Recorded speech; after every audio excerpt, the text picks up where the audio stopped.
పోషణ విద్యా శిక్షణ కార్యక్రమం ప్రారంభించిన ప్రాజెక్టు అధికారి Shamsheed Begum, senior scientist doctor Vijayasri. Tirupati జిల్లా వెంకటగిరి ఐసీడీఎస్ ప్రాజెక్టు ఆధ్వర్యంలో టక్కిలి, బాలయ్యపల్లి, వెంకటగిరి మండలాల్లో అంగన్వాడీ టీచర్లకు పోషణ్ బి పడాయి బి కార్యక్రమం ద్వారా 3 రోజుల పాటు శిక్షణ తరగతులు ప్రారంభించారు. అనంతరం ప్రాజెక్టు అధికారి షంషాద్ బేగం మీడియాతో మాట్లాడుతూ, కేంద్ర రాష్ట్ర ప్రభుత్వాలు అనుబంధంతో పోషణ బి పడాయి బి కార్యక్రమం చిన్నారులకు నైపుణ్యం, ప్రావీణ్యం కలిగేలా కేంద్ర పోషణ మరియు విద్య అందించే విధంగా కేంద్ర రాష్ట్ర ప్రభుత్వాలు చర్యలు తీసుకుంటుంది. రానున్న విద్యా సంవత్సరం నుండి పూర్వం ప్రైమరీ ఎడ్యుకేషన్, అంగన్వాడీ ప్రాథమిక విద్య కలుపుతూ కేంద్ర రాష్ట్ర ప్రభుత్వాలు నిర్ణయం తీసుకుంటున్నాయి. సీనియర్ సైంటిస్ట్ డాక్టర్ విజయశ్రీ మాట్లాడుతూ, పుట్టినప్పటి నుండి 5 ఏళ్ల చిన్నారులకు పోషణ విద్య అందించడంలో అంగన్వాడీలో పాత్ర చాలా ప్రాముఖ్యమని కొనియాడారు. మండల విద్యాశాఖ అధికారి బాబాయ్ మాట్లాడుతూ, అంగన్వాడీ చిన్నారులు విద్యా పోషణ, శాటిలైట్ శిక్షణ విద్యతో పాటు మంచి పోషకాహారం అందించడంలో అంగన్వాడీల పాత్ర చాలా ముఖ్యం. రానున్న ఏడాది నుండి ప్రీ ప్రైమరీ స్కూల్ 1-2 తరగతులు మరియు అంగన్వాడీలో విలీనం ఒకే వేదికగా కేంద్ర రాష్ట్ర ప్రభుత్వాలు నిర్ణయం తీసుకున్నారు. ఈ కార్యక్రమంలో మండల విద్యాశాఖ అధికారి బాబాయ్, జెడ్పీ బాలుర ఉన్నత పాఠశాల ప్రధానోపాధ్యాయురాలు, సీనియర్ ఉపాధ్యాయులు Jashuva, Krishi Vigyan Kendra senior scientist doctor Vijayasri, ICDS supervisor Mahitha, anganwadi టీచర్లు తదితరులు పాల్గొన్నారు. పోషణ మరియు విద్య ఈ రోజుల్లో ప్రజాస్వామ్య ప్రభుత్వాలు అత్యంత ప్రాధాన్యతని సంక్షేమానికి ఇస్తున్నాయి. ఎందుకంటే ఈ ఆధునిక యుగంలో ఎక్కువ దేశాలు బ్రిటిష్ వారిచే పరిపాలించబడి, దోచుకోబడి పేదరికంలో ఉన్నటువంటి కాబట్టి ఈ వస్తువులన్నీ సవ్యంగా కల్పించినట్లయితే ఆ బిడ్డలు చక్కగా ఎదిగి 5 ఏళ్ల ప్రాయానికి ప్రాథమిక విద్యకు వస్తారు. సో ఒక మంచి ఆరోగ్యం కలిగినటువంటి బిడ్డ పాఠశాలకు వస్తే మా పాఠశాల తరఫున మాకున్నటువంటి ఉపాధ్యాయులు ఎంతో మంచి వాతావరణంలో ఈ బిడ్డలకు విద్య బోధించేదానికి అవకాశం ఉంటుంది. మరి వీరే కాకుండా ప్రభుత్వం ఎన్ని చేసినా, మనం ఎన్ని చేసినా కొంతమంది అంటే దివ్యాంగులుగా పుట్టే అవకాశం ఉంటుంది. వీరి కోసము ఇప్పటిదాకా అంగన్వాడీ సెక్షన్, ప్రీ ప్రైమరీ అనేది వేరుగా ఉండింది. ఇప్పుడు గవర్నమెంట్ ప్రస్తుత ప్రభుత్వము రీస్ట్రక్చరింగ్ ఆఫ్ స్కూల్స్ అని ప్రోగ్రామ్ని తీసుకొచ్చింది. అంటే ఇది రేపటి విద్యా సంవత్సరం నుండి 2025 జూన్ నుండి మొదలవుతుంది.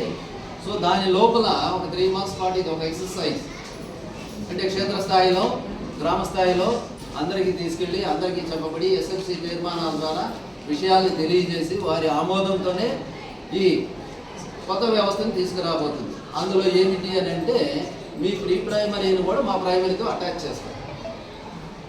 అంటే ఒక ఊరిలో 1 నుండి 5 తరగతుల పాఠశాల ఉంది, ప్రీ ప్రైమరీ అంగన్వాడీ సెంటర్స్ ఉన్నాయి. ఇప్పుడు మీరు వేరుగా ఉన్నారు, మీరు వేరుగా ఉన్నారు. ఇప్పుడు ఏం చేస్తున్నారు, ఒక పంచాయతీలో కానీ ఆ పంచాయతీలో సరిపడేంత పిల్లలు లేనప్పుడు పక్క పంచాయతీని కూడా కలుపుకొని ఒక 4-5 పాఠశాలని కలుపుకొని ఇందులో 3-4 తరగతుల పిల్లల్ని ఒక చోట చేర్చితే ఎక్కడైతే 60 మంది అవుతారో ఆ ప్రదేశంలో మోడల్ ప్రైమరీ స్కూల్ అనేది పెడతాం. అంటే ఆ పాఠశాలలో 1 నుండి 5 తరగతులు ఉంటాయి. మిగిలిన ఈ పాఠశాల నుండి 3-4-5 తరగతులు ఆడికి తీసుకెళ్ళడం జరుగుతుంది. మరి 1-2 సంగతి ఏంటి? ఈ 1-2 మీ అంగన్వాడీ సెంటర్, ఈ 2 క్లబ్ చేయబడతాయి. మీరుంటారు, మీ పిల్లలకి 1-2 తరగతి పిల్లలకి మా టీచర్ ఉంటారు. కాబట్టి సింగిల్ టీచర్ అనే మాట లేకుండా డబుల్ టీచర్ అనేటటువంటి ఇదితో మీ అంగన్వాడీ సెంటర్లో కూడా కలుపుకొని పాఠశాలలు రన్ అవుతాయి. ఈ విధంగా ఈ పాఠశాలని ఇలా ప్రీ ప్రైమరీ 1-2 తరగతులు కలుపుకొని రన్ చేసే పాఠశాలని ఫౌండేషన్ స్కూల్స్ అంటారు. Foundation FS. కొన్ని చోట్ల ఈ 1-2 కూడా ఉండదు.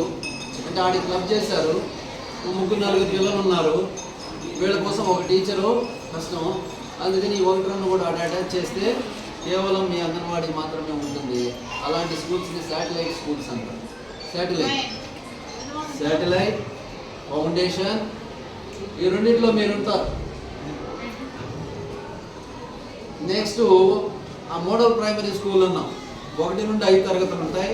ఆ 60 మంది పిల్లలు రానటువంటి పరిస్థితి ఉన్న చోట ఆ ఒక స్కూల్లో 1 నుండి 5 తరగతులు దానిని మన ఎక్స్ప్రెషన్స్ కొంచెం అగ్రెసివ్గా కోపంగా చూడడం కానీ, మన టచ్లో ప్రేమ ఉందా లేకపోతే హడావిడిగా మనం ఏదో ఇలా వాళ్ళని డైపర్ మార్చే విధానం కానీ పద్ధతి ఉంటుంది కదండి.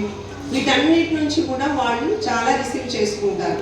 ఈ ఎక్కువ ప్రజెంట్ మనం చూసినట్లయితే పేరెంట్స్ ఇద్దరు ఎక్కువ ఉద్యోగస్తులు అవడం వలన పిల్లలకి ఇచ్చే టైం అనేది చాలా తగ్గిపోతూ ఉంది. బ్రాటప్ స్కిల్స్ అనేవి చాలా ఇంపార్టెంట్. తల్లిదండ్రులు సక్రమమైనటువంటి ప్రేమ, ఆదరణ, వాళ్ళు చెప్పేది వినగలిగే ఒక ఓర్పు కలిగినటువంటి పరిస్థితులు కుటుంబంలో ఉన్నప్పుడు పిల్లలు